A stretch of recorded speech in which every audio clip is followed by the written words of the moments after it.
성경 디모데후서 1장 같이 보시겠습니다. 디모데후서는 바울이 쓴 서신 중에서 가장 시기적으로 마지막에 있다고 알려져 있고요. 그래서 바울이 이제 감옥에 갇히고 죽을 날이 얼마 남지 않았을 때 쓰여졌다는 것을 좀 알고 계시면 좋을 것 같고, 그래서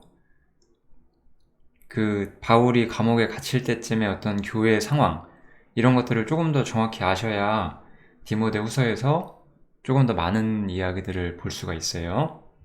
그래서 그 1장의 마지막 구절을 먼저 볼게요.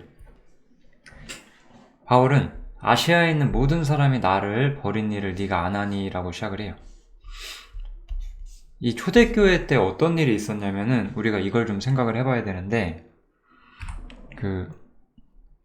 초대교회 때 이제 베드로가 말씀을 전하기 시작을 하고, 이제 어느 정도 시간이 흐르고 나서 이제 바울이 등장을 하게 되죠. 바울이 이제 이방인의 사도로서 역할을 시작을 해요. 그리고 나서 시간이 많이 지나서 바울이 이제 감옥에 이제 그 인생의 말년을 보내고 있는데, 놀랍게도 우리가 이제 다른 성경들을 보면 바울이 가르치는 게 뭐죠? 세상과 우리가 끊어졌다는 거, 우리가 세상에 대하여 죽었다는 거, 우리가 세상과는 더 이상 연결되지 않는다는 거, 그 다음에 율법에 대해서 우리가 죽었다는 것, 그 다음에 어떤 종교 시스템에서도 우리가 끊어졌다는 것, 이런 게 어떤 기독교 어떤 근간이 되는 교리들이 있잖아요. 그리고 이런 것들을 생각보다 초대교회부터 잘 인정하지 않았다는 것을 제가 지금까지 많은 성경을 통해서 좀 보여드리려고 노력을 했는데, 바울은 이런 거를 그토록 열심히 전했는데 정말로 빨리 사람들은 이런 걸로 돌아갔어요. 참 슬픈 일이죠. 이런 것들이 이제 초대교회 때부터 뭐 세상, 율법, 종교 이런 것들이 초대교회 안으로 침투하게 되고, 이것들이 침투하게 되면서 어떤 일이 생기게 되냐면 오히려 바울이 거부당하게 되죠. 우리 고린도후서 같은 거 보면 이런 거 잘 볼 수 있잖아요. 바울이 낮은 자의 길을 가고 세상에서 작은 자의 길을 가니까 고린도 성도들은 그러한 바울을 거부하잖아요. 갈라디아 성도들도 율법 때문에 바울을 밀어내서 바울이 편지를 보내잖아요. 이런 일들이 있었다는 거예요. 그래서 아시아에 있는 모든 사람이, 여기서 아시아는 지금 우리가 사는 아시아가 아니고 고대 근동지방의 현재로 말하면 어떤 터키 지역을 이야기하는 거예요. 우리가 사는 아시아를 말하는 건 아니고, 그래서 그쪽에 있는 많은 어떤 그리스도인들이 나를 버렸다. 그러니까 뭐죠? 어떤 바울이 전한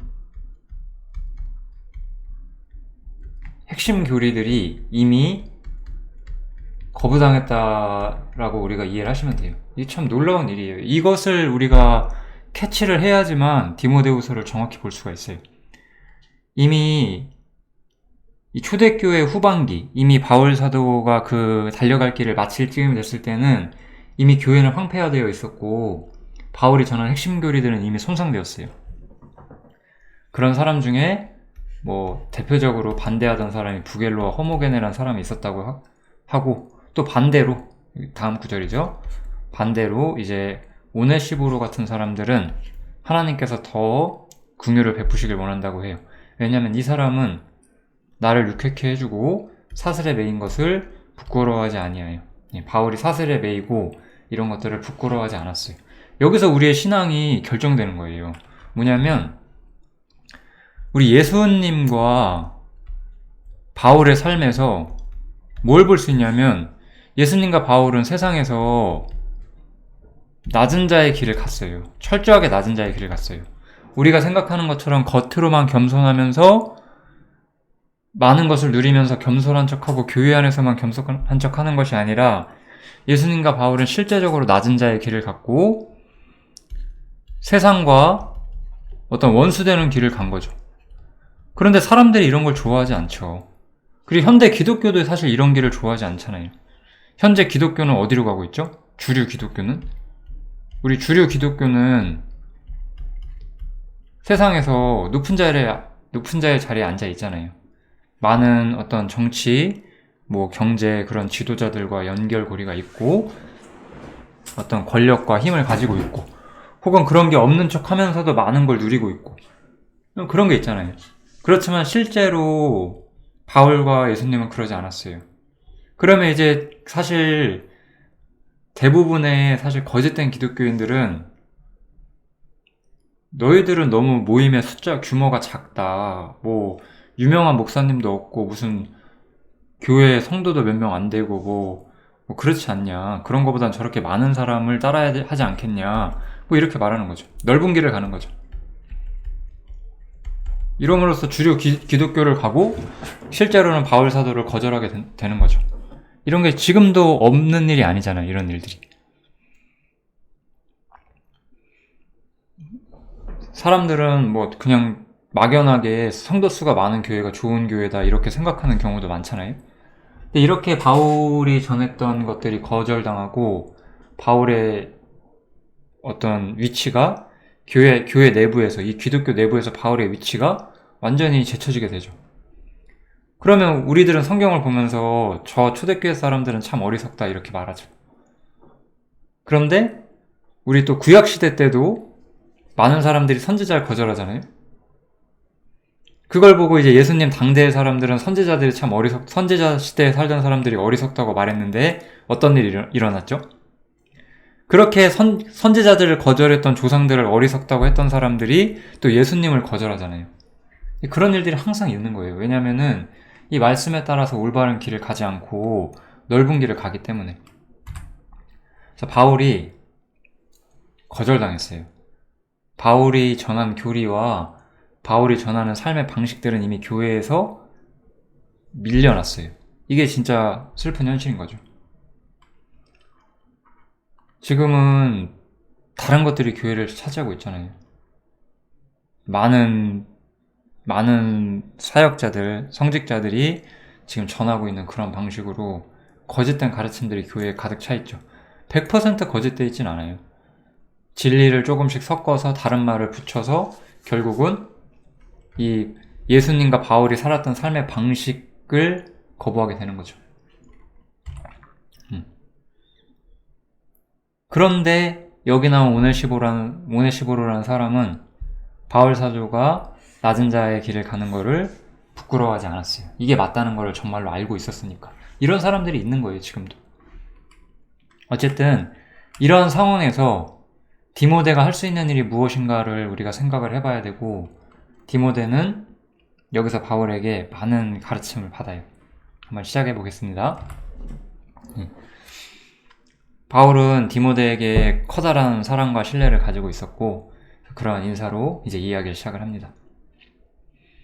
나의 밤낮 간구하는 가운데 바울 사도는 감옥 속에서도 간구를 쉬지 않았다라고 좀 우리가 볼 수 있겠고, 너를 생각하여 청결한 양심으로 주상적부터 섬겨온 하나님께 감사하고 이 눈물을 생각하여. 여기서 저는 왜 디모데의 눈물을 바울이 생각할까라고 좀 생각을 해봤는데, 아마도 이것은 이 교회의 황폐화를 보았기 때문이라고 저는 생각이 들어요. 이 문맥이나 상황을 볼 때 디모데는 교회가 황폐화되는 것을 지켜보고 있었어요. 바울처럼 감옥에 가진 않았고 그냥 일상 속에서 모든 교회가 바울을 버리고 바울이 가르쳤던 올바른 가르침들을 다 던져버리고 세속적인 것들이 교회 안에 가득 차는 걸 다 본 거예요, 이 사람은. 그래서 바울 사도는 그 디모데의 눈물을 기억하고 있었고 그 눈물을 생각하면서 디모데를 만나고 싶어해요. 디모데를 만나서 같은 믿음을 가진 사람들이 서로 만나서, 특히 교회가 황폐화된 시대에 서로 만나서 어떤 마음의 위로를 얻고 서로의 신앙을 보면서 기뻐하고 그러고 싶었기 때문에 디모데를 만나고 싶다고 인사를 시작하죠. 왜냐하면 여기서 이제 디모데가 가진 믿음이 나와요. 디모데는 어떤 믿음을 가지고 있냐?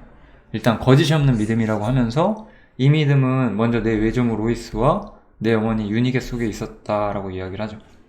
우리가 이제 이것은 이제 신앙에 있어서, 어린아이들의 신앙에 있어서 어떤 모친, 특히 어머니 혹은 그 친한 가족들이 얼마나 중요한 영향을 미치는가 이렇게 많이 해석을 해요. 저도 그것을 부인하진 않는데 전 여기서 이 로이스와 유니게라는 사람이 이 바울과 함께 올바른 신앙을 가지고 있었던 사람들이라고 저는 생각을 좀 하고 있어요. 그러니까 이 로이스와 유니게는 바울보다 더 이전부터 하나님을 올바로 섬겼던, 로이스라는 조모는 바울보다도 나이가 많을 가능성이 크죠. 어쨌든 하나님 올바로 섬겼고, 디모데 어머니인 유니게도 하나님 올바로 섬겼고, 바울도 그랬고, 그러면서 이 바울과 같이 그 디모데가 올바른 신앙을 부모에게서 배워서 바울처럼 올바른 신앙을 가지고 있었다는 것을 바울이 좀 인정해주고 있는 것 같아요. 디모데가 가진 믿음은 바울이 전하고 있는 어떤 올바른 믿음이다. 이것을 인정하기 위해서 그 어머니와 어떤 그 조모의 이야기를 하는 거죠, 여기서. 왜냐면 이미 교회는 황폐화되어 있었어요. 이미 이 전체 교회 안에 교회는 황폐화되었고, 이 황폐화된 교회에서 바울은 제쳐졌어요. 바울은 쫓겨나 있었어요, 지금. 아무도 이제 바울을 찾지 않아요. 근데 여기 이제 디모데라는 사람이 있는데, 디모데도 그럼 얘 신앙은 뭐 좀 잘못된 거 아니야? 이렇게 이제 디모데의 신앙도 의심받고 있었을 때, 바울은 디모데의 신앙이 그 바울 자신과 또 모친과 조모를 통해서 온 올바른 신앙이고 확실한 믿음의 사람이라는 것을 바울이 인정을 해주는 거죠. 왜냐하면 디모데는 여전히 사역자로서 자기의 자리가 있었기 때문에 사람들이 디모데의 말을 듣지 않더라도 바울은 디모데가 가진 믿음이 견고하고 확실하다라고 말을 해주고 싶었던 거예요. 그래서 이 어머니와 외조모, 할머니의 이야기를 꺼내게 되는 거죠. 그렇기 때문에 바울 사도는 디모데에게 안수를 했어요. 안수는 제가 지난번에도 말씀드렸죠? 안수는 권위를 인정하기 위해서 하는 거예요. 권위를 인정하기 위해서. 이미 디모데는 그 선배들, 부모님과 그 할머니, 그리고 바울 등등 먼저 된 사람들을 통해서 믿음과 능력에 있어서 어떤 쓰임받을 만한 그릇이었어요. 이미 디모데는 훌륭한 그릇이었고, 바울 사도는 디모데가 이런 훌륭한 그릇이라는 것을 인정하기 위해서 이 사람에게 안수를 해주는 거죠. 제가 이것도 디모데 전서에서 충분히 말씀드렸던 것 같아요. 안수하면 그릇이 되는 것이 아니고 임명받으면 그릇이 되는 것이 아니에요. 그릇이기 때문에 특히 다른 사람들의 반대를 염려해서 바울 사도는 디모데에게 안수를 해주는 것이다 라고 보고, 여기서는 그 얘기하는 이미 제가 디모데 전서에서 했고, 여기서는 바울 사도가 이 얘기를 다시 꺼내는 이유가 있어요. 그게 뭐냐면 하나님의 은사를 다시 부릴 듯하게 하기 위해서, 너로 생각하게 하기 위해서 이 이야기를 꺼낸다라고 이야기를 하는 거예요. 왜 그러냐? 안수를 받았던 것을 기억하면서 디모데 자신이 어떤 사람인지에 대한 사명, 이것을 다시 기억하기를 바랬다는 거예요. 아까 제가 여기서 보여드렸죠? 하나님의 은사를 다시 부릴 듯 하기 위하여 너로 생각나게 한다, 이렇게 말하면서 디모데는 이미 하나님께 쓰임받을 수 있는 은사가 있었고 자질이 있는 사람이었어요. 그래서 바울은 디모데에게 안수를 했고 하나님의 일을 하길 바랬고, 이미 교회가 황폐화되어서 디모데는 어려움에 부딪히고 있었어요. 그런 어려움 속에 있는 디모데에게 너가 받았던 안수를 다시 기억해보거라, 이렇게 지금 바울은 정말 사랑스럽게 권해주는 거예요. 이거 참 엄청난 얘기거든요. 왜냐하면 바울은 여기서 자신과 디모데가 같은 입장에 있다라고 말을 해요. 하나님이 우리에게 주신 것은 두려워하는 마음이 아니다. 너는 하나님께 일꾼으로 부르심을 받았다, 나처럼. 너와 내가 하나님께 받은 것은 이 험악한 기독교 시스템 속에서, 이 잘못된 세계 속에서 우리가 거절당하고 우리가 반대받는다는 것을 두려워하는 것이 아니다, 이렇게 말하는 거예요. 얼마나 큰 위로가 되겠어요, 이것이. 저는 진짜 이 말씀을, 제가 옛날에 명목상의 기독교에서 3, 4, 5년 정도 있다가 도저히 이제 안 되겠다 싶어서 나오게 됐을 때 왜 제가 나오게 됐냐면 전 디모데후서 그때 이해했어요. 제가 디모데후서에서 더 많은 이야기를 해드릴 텐데 이런 거죠. 너무나 진짜 크게 마음에 와닿는 거예요. 하나님이 우리에게 주신 것은 두려워하는 마음이 아니에요.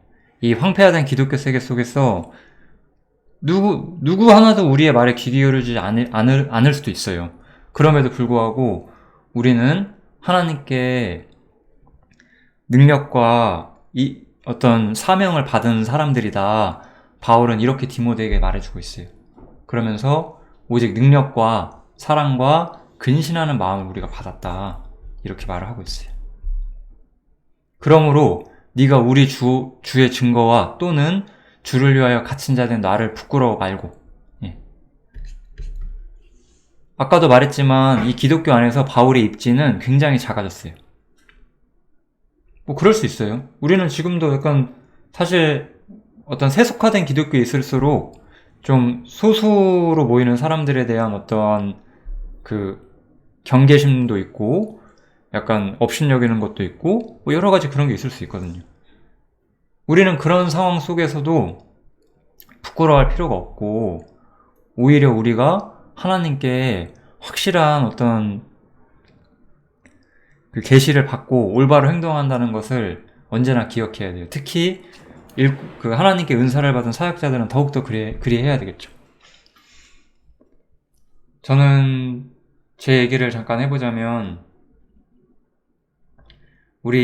저랑 함께 하시는 형제님들도 제가 전하는 것들을 100% 이해하지 못하던 시절이 있었거든요. 지금은 정말 많은 분들이 다 제가 말하는 것들을 이해하시죠. 정말 감사한 일이거든요. 그때 저는 그런 말을 했어요. 이런 얘기들 형제님들이 기억하고 있는가 모르겠는데, 걱정하지 마시라고. 제가 전하는 것이 정말 맞기 때문에 걱정하지 마시라고 저는 그렇게 말할 수가 있었어요. 그만큼 저는 말씀에 확신을 갖게 됐어요. 우리는 그래요. 우리는 바울처럼, 디모데처럼 바울에게 나의 신앙의 진실함을 인정받지 못해요. 바울이 지금 살아나서 나에게 안수를 해줄 수 없잖아요. 그러면 우리는 이제 뭘 갖고 우리가 디모데와 같은 입장에 설 수 있을까요? 오직 말씀을 가지고 쓰는 거잖아요. 말씀과 능력과 사랑과 근신하는 마음, 이런 걸 갖고 우리가 설 수 있는 거잖아요. 지금도. 그래서 나는 내가 가진 진리, 아무도 내가 전하는 것들에 귀 기울여주지 않을 때에도 부끄러움이 없었어요. 왜냐면 나는 내가 맞다는 걸 확신하고 있었고, 하나님께서 나에게 연단의 시기를 주신 이후에는 반드시 이것이 뻗어나가는 날도 언젠간 올 것이다라고 저는 계속해서 믿고 있었거든요.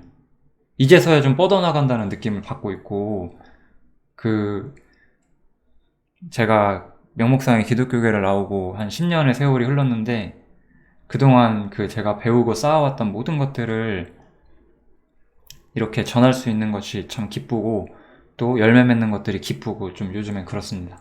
아무튼 이러한 황폐화된 교회 안에서 디모데는 자신의 권위를 지금 의심받고 있는 상황이 있었어요. 왜냐면 바울이 없으니까. 그럴 때 디모데는 두려워하지 말고 어떤 바울이 처한 상황을 부끄러워하지 말고, 자신 또한 그럴 수 있다는 것을 두려워하지 말고 부끄러워하지 말고 오직 하나님의 능력을 쫓아 복음과 함께 고난을 받으라, 이렇게 이야기를 하는 거죠. 복음은 우리에게 고난을 가져와요. 근데 여기서 이 구절이 우리가 전도로 많이 쓰는데 지금 이 구절이 전도의 구절이 아니잖아요. 제가 디모데전서에서도 말하고 에베소서에서도 말했던 것처럼 말씀 전하는 사도와 선지자와 복음 전하는 자와 목사와 교사가 있는데, 복음 전하는 자의 은사는 좀 독특하다고 했어요. 그것은 교회 바깥에서 일어나는 일에 대한 외부에 있는 사람들을 전도하기 위해 쓰임을 받는 은사란 말이에요.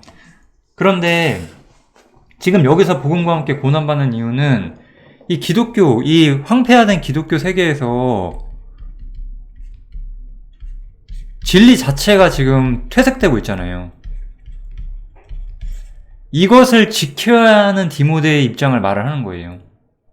여러분들은 이 문제를 생각해 보신 적은 있으신가 모르겠어요. 얼마나 지금 바울이 이 문제를 중요하게 생각하고 있고, 교회 전체가 황폐화될 때도 이 올바른 진리를 지켜서 다음 세대로 가져가야 될 사람의 필요성을 말하고 있는 거잖아요, 지금. 그래서 이 복음과 함께 고난을 받고 진리를 수호하라라고 말하는 거죠. 우리 디모데전서에서 교회는 진리의 기둥과 터라고 배웠지만 디모데 후서에서 이미 교회는 황폐화되어 있었고, 그럼에도 불구하고 끝까지 디모데는 바울을 부끄러워 말고 복음과 함께 고난을 받아야 돼요. 바울이 갔던 길, 예수님이 갔던 길, 그 하나님을 믿는 사람들에게 실제적으로 거부당하는 그 길 가운데서도 끝까지 복음과 함께 싸우고 복음과 함께 고난받는 그 자리를 지키라고 이야기를 해주는 거죠. 너무나 좋은 성경이에요.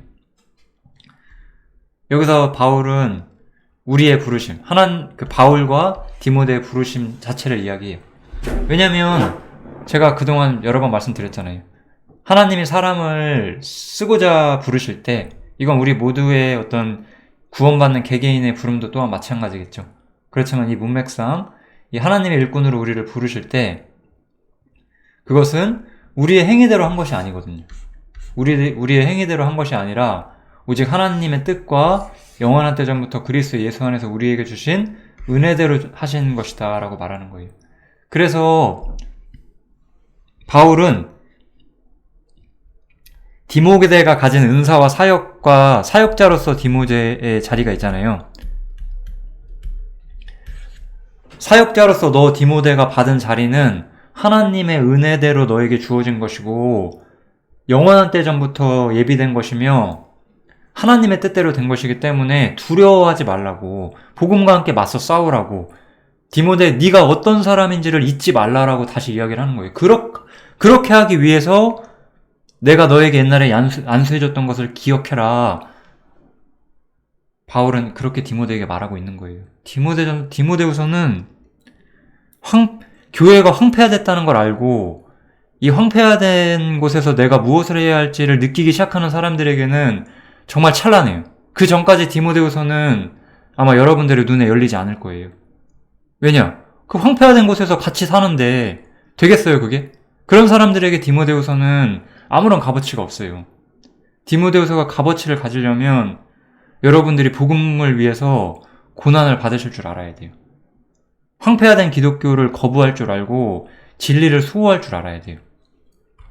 하나님의 부르심은 세상보다 크기 때문에. 바울은 여기서 또 자신과 디모데의 어떤 같은 입장을 이야기를 해요. 나도 이 복음을 위하여 반포자와 사도와 교사로 세우심을 입었다, 이렇게 말하죠. 여기 보면 좀 재미있죠? 목사가 빠져 있어요. 바울은 사도이자 교사였다라고 이야기를 하고 있어요. 물론 바울이 복음 전하지 않았던 것도 아니죠. 바울이 우리가 이방인들에게 복음 전하는 것도 받고 선지자로서의 예언의 능력도 있었고, 그렇지만 바울은 자신이 가장 많이 했던 일이 사도이며 교사였다라고 이야기를 하고 있어요. 반포자가 어쩌면 복음 전하는 자의 다른 표현일 수도 있겠어요. 이거는 반포자는 그 복음 전하는 자랑은 단어가 달라서 반드시 같다라고 제가 그냥 말씀드릴 수는 없을 것 같고, 이것은 선포하는 사람, 복음을 선포하는 사람, 그냥 그렇게만 알고 계시면 좋을 것 같아요. 아무튼 바울은 자신 또한 이것은, 그래서 이 직분들은 결국은 사람이 세운 것이 아니잖아요. 사람이 세운 것이 아니라 하나님께서 은혜대로, 혹은 이걸 다른 말로 하면 은사대로죠. 은사대로 세우신 거예요. 바울이 나도 그랬고 너도 그렇다라고 말하는 거잖아요. 이 복음을 위해서 내가 이렇게 세우심을 받았고, 너도 세우심 받았기 때문에 내가 너에게 안수를 해줬고, 너도 그것을 기억하면서 끝까지 복음과 함께 싸워라. 복음과 함께 고난을 받아라. 이렇게 바울이 격려와 위로를 해주고 있는 거죠. 디모데후서는 이런 책이에요. 디모데후서는 그냥 성경 한두 구절, 좋은 구절들이 많아서 아마 여러분들이 여러 성경들을 암송하고 계시거나 알고 계실 거예요. 그런데 디모데후서는 전혀 다른 얘기를 하고 있거든요. 여러분들이 대충 이해하고 있는 것과는 너무나 전하고자 하는 메시지가 다르단 말이에요. 그러니까 그런 부분들을 잘 아셨으면 좋겠어요. 그래서 바울 사도는 하나님을 자신이 항상 신뢰하는 것을 확신하고 있어요. 왜냐하면 너 또한 확신하길 바란다는 거죠.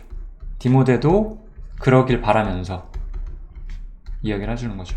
왜냐하면 아까 우리가 처했던 상황 있잖아요. 이미 바울은 기독교에서 쫓겨났어요. 이미 전체 기독교는 바울의 전하는 바를 인정하지 않고 있어요. 참 놀랍지 않아요? 지금도 사람들이 성경을 보고 바울 서신을 보면서도 바울의 가르침은 거부하죠. 참 이게 놀라운 거예요. 그렇지만 바울은 항상 자신이 하나님을 신뢰하고 있다라고 말해요. 왜냐하면 나의 의뢰한 자, 내가 신뢰하는 자를 내가 알고 또 나의 의탁한 것을 그날까지 저가 능히 지키실 줄을 확신함이라 이렇게 말하는 거죠. 이미 기독교 세계는 황폐화되었고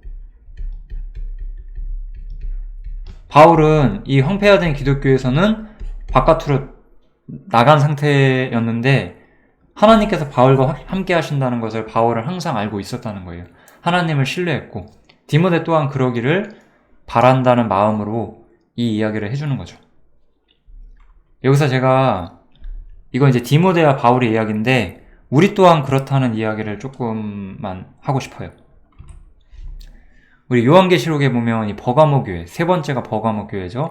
이 버가모 교회에 대한 교훈이 조금 나와요.